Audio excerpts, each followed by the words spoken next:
Hola, bienvenido a la charla coloquio sobre agricultura regenerativa. Hoy tenemos el placer de contar con Miguel Ángel Gómez, que es experto en agricultura regenerativa y director técnico en Alvear. Miguel Ángel, muchas gracias. ¿En qué finca nos encontramos a día de hoy? Hola Rafa, el placer es mío de que contéis un año más conmigo y con nosotros. Pues nos encontramos en una finca en la provincia de Granada, concretamente en la comarca de Guadix, de cultivos de leñoso, fundamentalmente almendro, pero también tiene una parte de pistacho, que es de nuestra propiedad. Y es una finca en la que en los últimos 10 años se han empezado a implementar prácticas de agricultura regenerativa. Combinando, pues reduciendo al mínimo el laboreo, incorporando abonos verdes, enmiendas orgánicas y cuando hay posibilidad incorporamos ganadería extensiva, concretamente ovejas. ¿Qué es la agricultura regenerativa?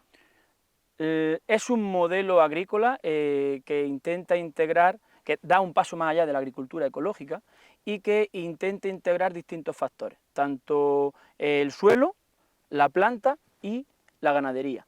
Y en esa integración con un manejo integral, teniendo en cuenta, pues por supuesto, tanto los factores agronómicos, los factores medioambientales y el aspecto social, que en muchos casos pues no se tiene en cuenta porque vamos simplemente a modelos meramente productivistas. Sí, sí. Entonces, en esta agricultura pues intentamos también tener en cuenta incluso los propios recursos de los que hay en cada uno de los territorios, no simplemente meramente productivista, agotando cualquier recurso.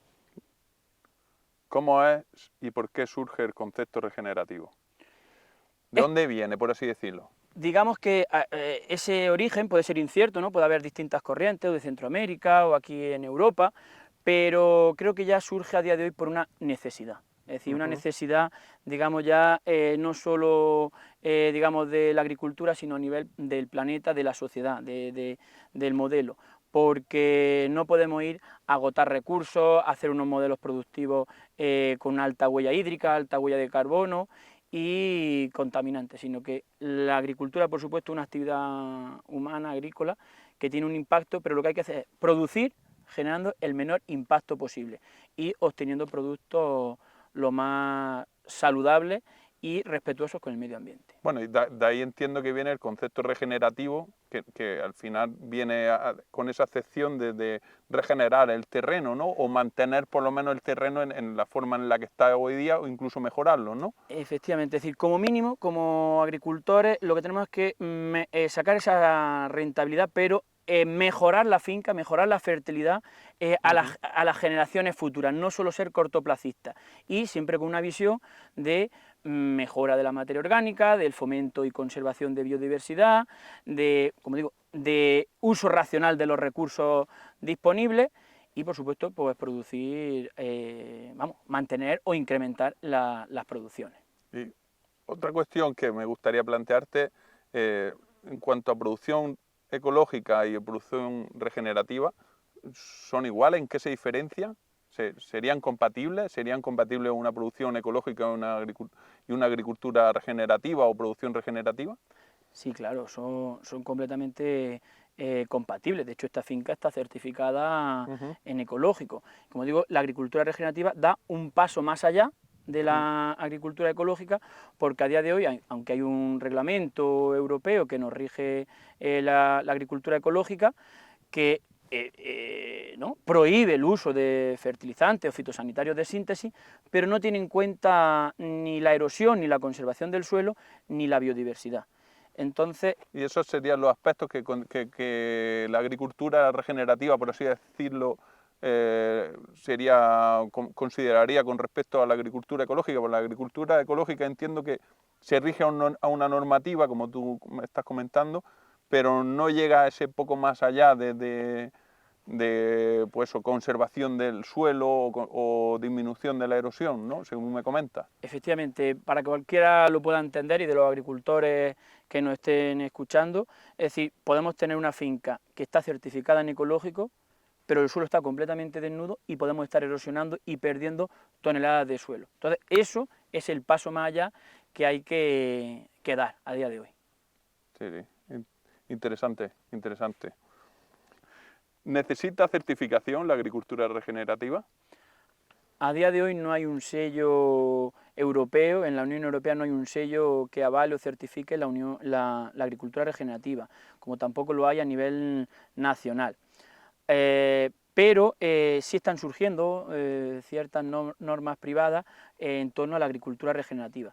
Pero sí hay, de aquí para atrás, los que llevamos ya muchos años en esto, pues la agricultura regenerativa también se estaba basando en la confianza entre el productor y los consumidores. Y bueno, hay estrategias y hay líneas que se podría trabajar sin necesidad de una certificación. Pero sí es verdad que a día de hoy, para evitar que se desnote el concepto de agricultura regenerativa, sí hace falta una certificación con unos criterios de que quede claro qué se considera agricultura regenerativa de lo que no.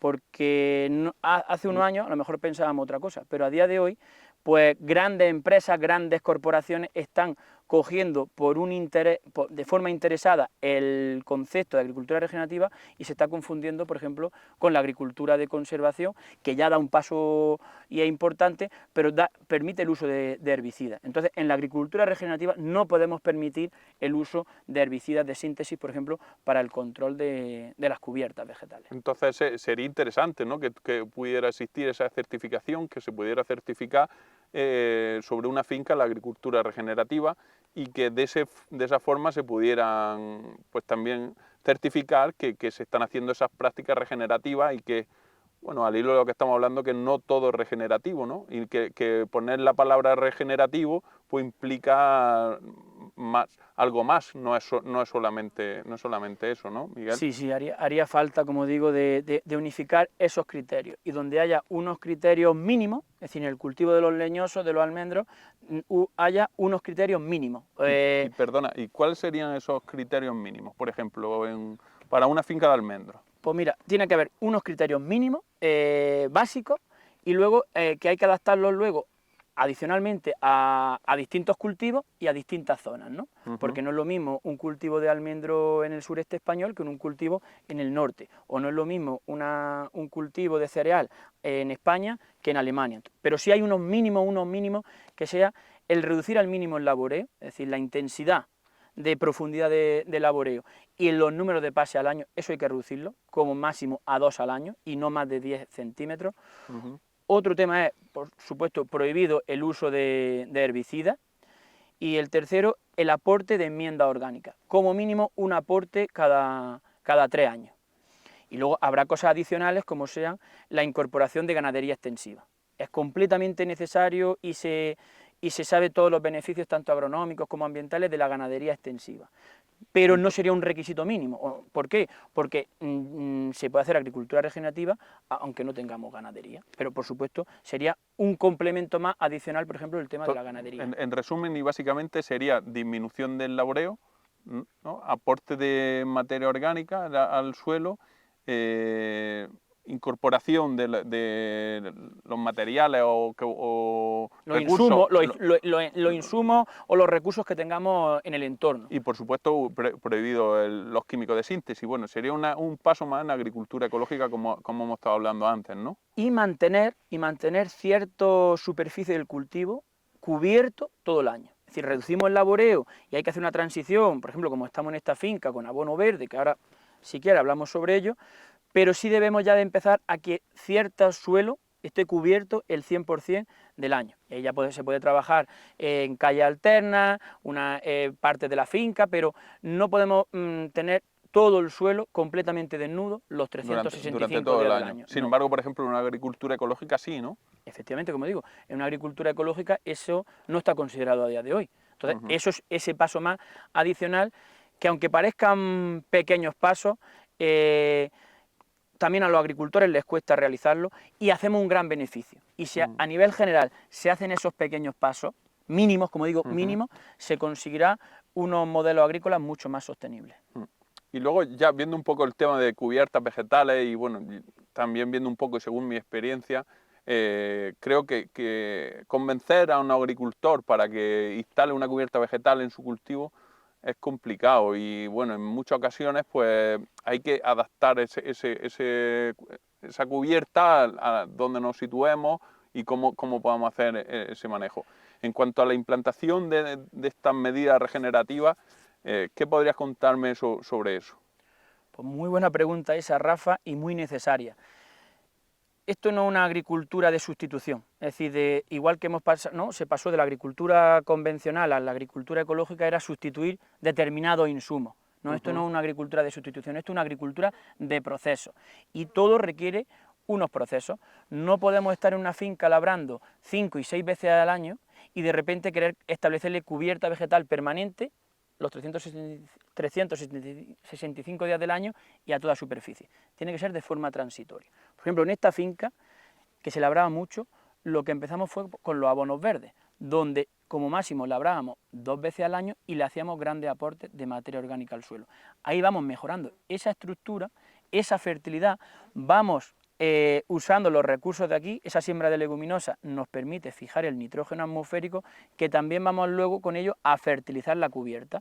Entonces, cuando ese suelo tenga la fertilidad y las capacidades de soportar esa cubierta vegetal, ya le mantendremos, como hay partes de esta finca donde tienen cubierta vegetal permanente los 365 días del año, pero eso ha costado 4 o 5 años. Entonces, claro, el paso, al final, por lo que me estás comentando, es que es un paso paulatino y que, bueno, entiendo que habrá que adaptar a cada finca en función de su pluviometría, de su suelo, y, bueno, habrá que buscar un manejo para cada finca, específico para cada finca. Y en cuanto a... Efectivamente, y ahí eso es lo que se necesita, por eso hay unos requisitos mínimos, pero luego con asesoramiento técnico, que es lo que se necesita, es un acompañamiento a esa implementación, adaptarlo a las condiciones particulares de cada finca y, por ejemplo, con los escenarios que tenemos ahora de climatología.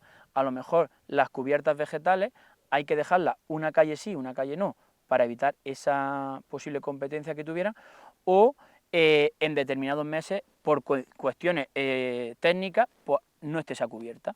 Pero de primera, como digo, sí hay que ajustarlo a las necesidades también, porque el nivel de regeneración que necesita una finca es distinta a otra. Entonces, no podemos tener una receta genérica para todas las fincas. No. Y bueno, ya un poco acabando, ¿qué expectativas hay para que este tipo de producción regenerativa sea revalorizada en el mercado? ¿Existe algún nicho de mercado en el que se pueda incluir este tipo de producto regenerativo, por así decirlo? Sí, por ejemplo, nosotros desde la Asociación Alveral pues, generó varios casos de negocio, uno de ellos es Almendresa, otro es Hábitat, es decir, ha habido distintos pequeños casos de negocio que lo que están es explorando esos nichos de mercado. Hay pequeños nichos de mercado en Europa que están sensibilizados y con este tipo de producción, pero por supuesto hay una gran, digamos, masa de consumidores que estarían dispuestos a consumir este tipo de productos porque están sensibilizados con el modo de producción, pero también hay que darle a entender y darlo a conocer. Entonces, todavía queda muchísimo trabajo por desarrollar en cuanto al consumidor regenerativo. Y lo que hay es que unir al productor regenerativo con el consumidor regenerativo, es decir, crear esa comunidad de consumidores, pero no pensar siempre que el consumidor regenerativo va a estar en otra parte de Europa, sino aquí, por ejemplo, en España también, que tenemos que generar ese nicho de mercado de consumo de este tipo de producción. Sí, un producto que al final no solo sea ecológico, sino un producto que al final pues también cuide y regenere el medio ambiente, que bueno, creo que falta tenemos, ¿no? De conservarlo y regenerarlo, ¿no, Miguel?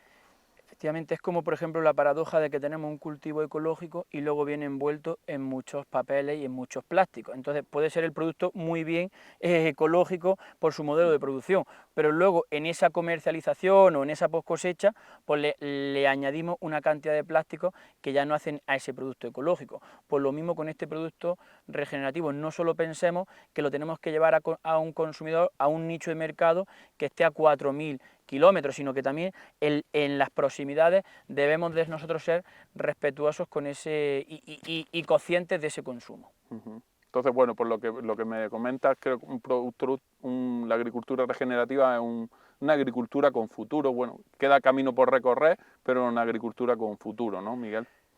Creo fielmente que es una agricultura con mucho futuro y diría que en algunas partes es la única alternativa, en otras partes pues puede ser una ventaja y no toda la producción tiene por qué ser regenerativa. Habrá modelos de producción, habrá determinados cultivos o habrá determinadas zonas donde se producen esos cultivos que no tienen por qué ser regenerativos o no cumplirían las condiciones de ser regenerativos. Lo que sí creo que tiene mucho futuro, y esto está empezándose ahora, tiene mucho desarrollo, pero lo que tenemos, por ejemplo, nosotros como desde Albelal, como entidad que avala, que tutela y que quiere fomentar la agricultura regenerativa en toda la península ibérica, pues nos sentimos con la obligación de velar por el concepto de agricultura regenerativa y que no se use de forma inadecuada y por supuesto, efectivamente, y no se tergiverse lo que es la agricultura regenerativa, porque detrás de esto hay mucha gente con mucha ilusión, con muchas ganas de hacer las cosas bien y que están haciendo a día de hoy las cosas bien, como digo, por terminar, respetando el suelo, fomentando biodiversidad, aprovechando y haciendo un uso eficiente de los recursos, y por supuesto ese producto pues luego tiene un valor añadido que también pues es una agricultura de explotaciones familiares también, donde son las que le vamos a dar ese plus necesario, quizás. Ese plus necesario para tener alternativas que le permitan vivir en los entornos rurales. Porque si al final la agricultura la maneja 5 o 10 grandes empresas, al final los territorios se quedarán abandonados. Entonces, esta es una acción, o la agricultura regenerativa también es una herramienta para mantener los territorios, porque es una agricultura que está integrada también con las zonas naturales, no solo mira el tema de lo que pasa en la zona agrícola, sino que también está integrada con las zonas naturales. Bueno, Miguel, después de lo que hemos hablado y sobre agricultura regenerativa, a mí me surge una última pregunta. ¿Cualquier productor puede decir que su finca es regenerativa? Buena pregunta también esta, Rafa, a modo de conclusión. Pues cualquier agricultor, cualquier productor que no haga prácticas que vayan encaminadas a reducir erosión, conservar la capa de suelo fértil, fomentar biodiversidad, baja huella hídrica, aprovechar el agua de lluvia, no debería considerarse que hace agricultura regenerativa. Claro, yo creo que ha quedado bastante claro. Pues la verdad que me ha gustado mucho la charla que nos has dado, Miguel. Creo que ha sido muy interesante, sobre todo todos los temas que hemos tocado, y bueno, darte las gracias por tu participación una vez más y nada, muchas gracias, Miguel.